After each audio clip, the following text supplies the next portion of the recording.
Today, in one of my workshops, we were talking about those really hard, crusty edges that happen around an area of color. And I thought this would be the perfect opportunity to bring that back into something that might be very helpful for you. So let's go ahead and take a look at the painting we were talking about and how to resolve it. Now, I know the resolution isn't great, but it'll help give you the idea.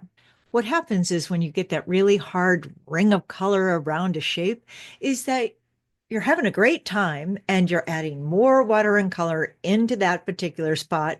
And what's happening is it has nowhere to go. So it goes out to the edges and creates this big ring of accumulated color. Now, that can be a lot of fun, but that doesn't mean that it's something that you want in your painting.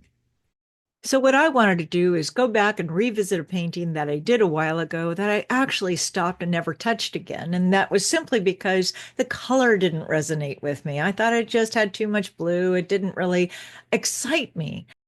If you notice in the center, I have some masking and it's been on there for quite a while. And I might consider taking it off and redoing something here, but it's a great piece just to show you how to do a little problem solving and rework an area. So going back to that hard edge of accumulated color, all I'm going to do is take a little clean water on a bamboo hockey brush and paint right over it and allow some of that accumulated color to just move. Now, if you notice, you'll see how that accumulated color is starting to lift and travel and move off into that larger petal. I can actually do a bit more shaping to that larger flower. So I'll just use my water and wipe right over it. And if needed, I can even wiggle my brush to soften it more. Now you can have a better idea how this has a softer look to it. And in the meantime, I'm going to take advantage of the wet surface and I'm going to add just a little more shaping and sculpting into the flower. Now I didn't think ahead and prepare my palette, so I'm just going to grab whatever color I have in my wells, and that's going to be a little quinacridone magenta and a little cobalt blue and maybe even a little French ultramarine blue.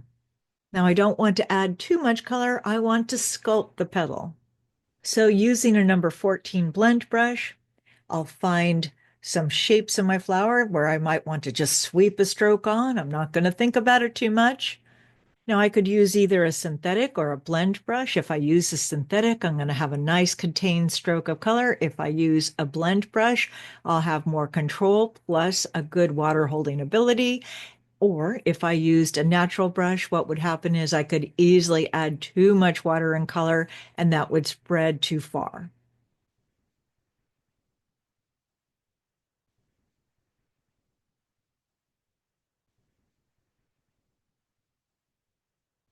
Then I'll lift and tilt and move my paper around and allow that color to transition. And if I have too much water, I'll just come back in with a 30 or my hockey brush and lift out some of the excess water.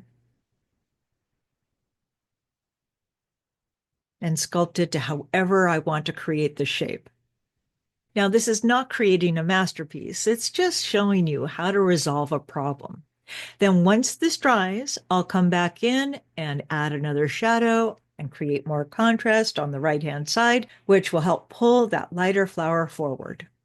Now, you never know what's going to happen, so don't be afraid to go back in and experiment. Now, this is the same technique I would be using if I want to go back in and harmonize larger areas so I can avoid having overlapping edges.